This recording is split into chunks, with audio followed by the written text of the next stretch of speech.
बिस्मिल्लाहिर्रहमानिर्रहीम। अस्सलाम वालेकुम। मैथ्स फाउंडेशन के फिजिक्स के क्लास में आप सभी का स्वागत है।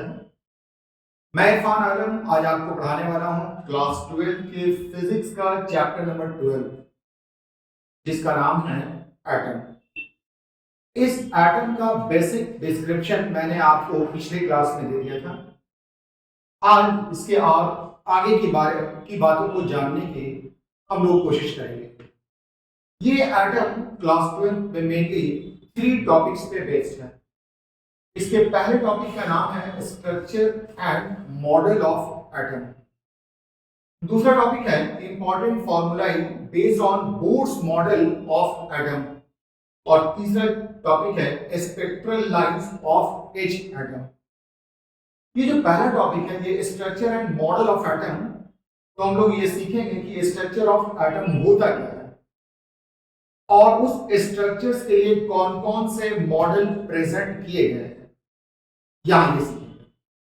जब आप इसमें आ जाएंगे तो इसमें कुछ फॉर्मूला मालूम करेंगे, जैसे कि radius of nth energy orbit. nth energy orbit के रेडियस का क्या फॉर्मूला होगा ये सीखेंगे। Energy of electron in nth energy orbit, इसका फॉर्मूला आप डिराइव करेंगे। यहां पर एच एटम के जरिए जो स्पेक्ट्रल लाइन प्रोड्यूस होता है उस स्पेक्ट्रल लाइंस के बारे में आप जानकारी हासिल करेंगे और डिफरेंट स्पेक्ट्रल लाइंस के बारे में पढ़ेंगे। तो हम लोग शुरुआत करेंगे सबसे पहला टॉपिक जिसका नाम है स्ट्रक्चर ऑफ एटम। हमने आपको बताया है कि कोई भी atom mainly 3 types of particle से बना होता है, इलेक्ट्रॉन, प्रोटॉन एंड न्यूट्रॉन। ये इलेक्ट्रॉन, प्रोटॉन और न्यूट्रॉन का अरेंजमेंट एटम में किस तरह से होता है, इसी चीज को हम लोग जानना चाहते हैं और यही कहलाता है structure of atom. The arrangement of electrons, protons and neutrons inside the atom is called structure of atom. Electron, proton और न्यूट्रॉन एटम के अंदर किस तरह से हैं और कहां पर रहते हैं, इसके लिए हम लोगों के पास 3 मॉडल्स हैं। सबसे पहला model J Thomson model of atom के नाम से जाना जाता है। एटम के मॉडल की जो स्टार्टिंग होती है वो जे थॉमसन मॉडल ऑफ एटम से होती है। उसके बाद रदरफोर्ड मॉडल ऑफ एटम के बारे में हम लोग पढ़ेंगे और तीसरा बोर्स मॉडल ऑफ एटम के बारे में पढ़ेंगे। मतलब एटॉमिक मॉडल में 3 ही मॉडल पढ़ना है, J Thomson model of atom, Rutherford model of atom और बोर्स मॉडल ऑफ एटम। हालांकि जे थॉमसन मॉडल ऑफ एटम हमारे सिलेबस में नहीं है, लेकिन उसके बाद भी हम आपको इसके बारे में जानकारी देंगे, क्योंकि जब आप ये मॉडल समझ जाएंगे तो ये और ये मॉडल समझने में आपको कोई कठिनाई नहीं होगी। तो हम लोग शुरुआत करते हैं सबसे पहले J Thomson model of atom. J Thomson model of atom का दूसरा नाम plum pudding model of atom भी कहलाता है। इसी मॉडल को watermelon model of atom कहते हैं। मतलब इस मॉडल का 3 नाम है, J Thomson atom of model और plum pudding model of atom और watermelon model of atom. Real में ये मॉडल जो है ये प्रोपोज किया गया था बाय विलियम जॉनसन और बाद में इसे प्रेजेंट किया है जे थॉमसन ने 1908 में। In 1908 J Thomson suggested that, J Thomson का कहना था कि an atom consists of positively charged sphere with negatively charged electrons embedded in it। Thomson का कहना था कि एक पॉजिटिवली चार्ज स्फीयर होता है और उस स्फीयर में नेगेटिवली चार्ज इलेक्ट्रॉन्स पिरे हुए रहते हैं। जैसे कि वहां पे दिखाया गया है, वो जो शेडेड पोर्शन है वो पॉजिटिवली चार्ज पोर्शन है और वो सर्कल में नेगेटिव चार्ज दिखाया गया वो इलेक्ट्रॉन्स हैं। तो an atom consists of positively charged spheres with negatively charged electrons embedded in it।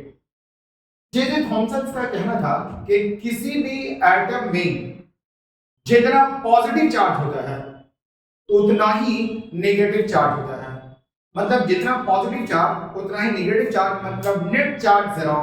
इसका मतलब ये हुआ कि कोई भी एटम इलेक्ट्रिकली न्यूट्रल होता है।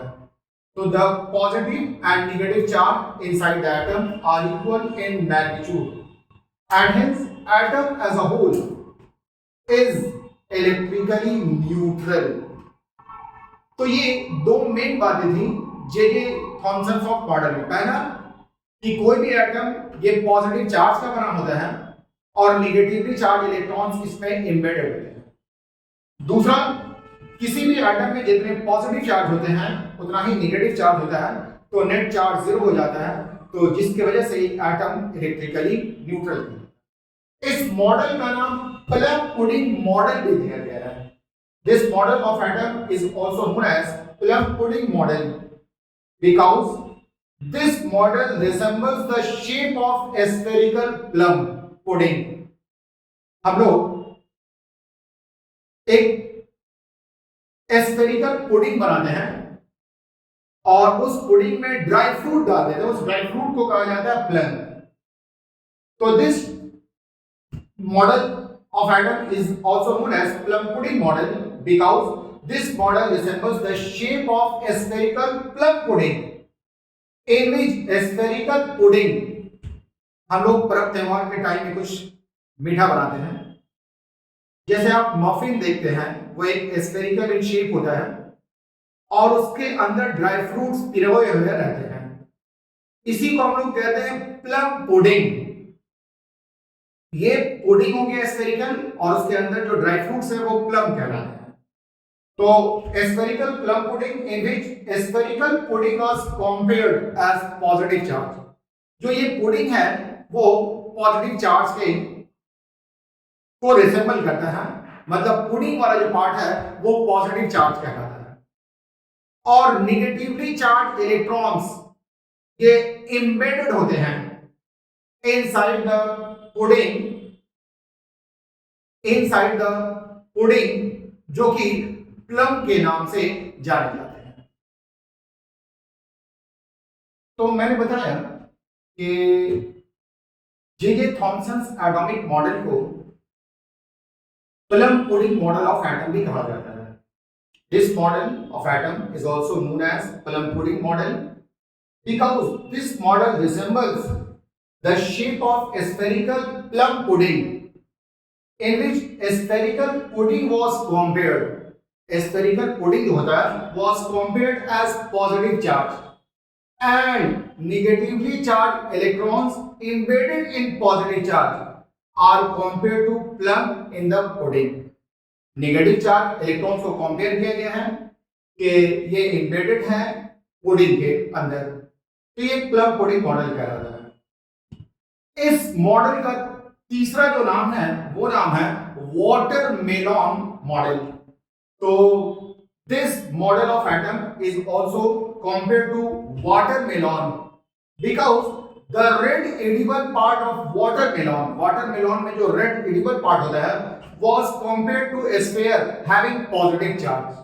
वाटरमेलन का रेड वाला जो पार्ट है जिसे हम लोग ईट करते हैं उस पार्ट को पॉजिटिव चार्ज स्फीयर अज्यूम किया गया है and seeds filling watermelon looked similar to electrons inside it. ये जो रेड वाला पार्ट है ये पॉजिटिवली चार्ज रीजन वाला पार्ट है और इसके अंदर जो सीड्स होते हैं वो इलेक्ट्रॉन्स को रिप्रेजेंट करते हैं। इस वजह से इस मॉडल को वाटरमेलन मॉडल ऑफ एटम भी कहा जाता है। तो J Thomson model of atom का ही दूसरा नाम plum pudding model of atom है और इसका तीसरा नाम वाटरमेलन मॉडल ऑफ एटम भी कहलाता है। तो आइए नेक्स्ट हम लोग समझने की कोशिश करते हैं कि जे थॉमसन ऑफ मॉडल किन बातों में सक्सेस हासिल किया है और किन बातों में ये फेल हो चुका है।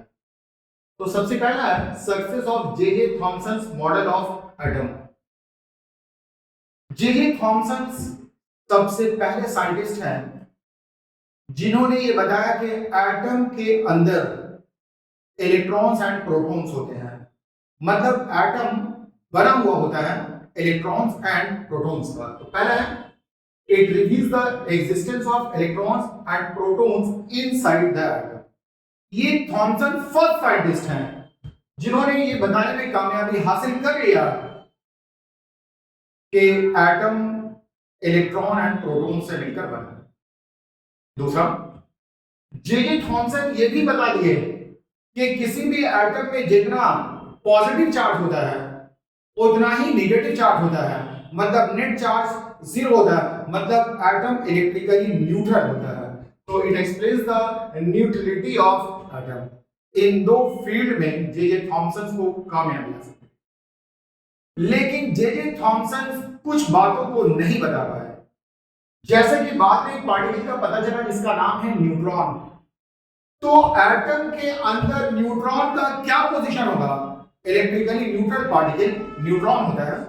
ये न्यूट्रॉन एटम के अंदर कहां पर होगा उसका पोजीशन डिफाइन नहीं किया। तो J Thomson model of atom does not define the position of electrically neutral particle called neutrons. Neutrons को एटम के अंदर कहां पर रखेंगे? जे थॉमसन के मॉडल में इसका कोई भी तस्वीर नहीं है। के बाद हम लोगों ने Rutherford's alpha particle scattering experiment पढ़ा है, जिस एक्सपेरिमेंट में न्यूक्लियस होता है, कुछ alpha particles small angle of deviation बनाते हैं, कुछ alpha particle large angle of deviation बनाते हैं, जिसका नाम है Rutherford's alpha particle scattering experiment, जो इस मॉडल के बाद भी हम लोग पढ़ेंगे। तो J Thomson model of atom does not explain Rutherford's alpha particle scattering experiment.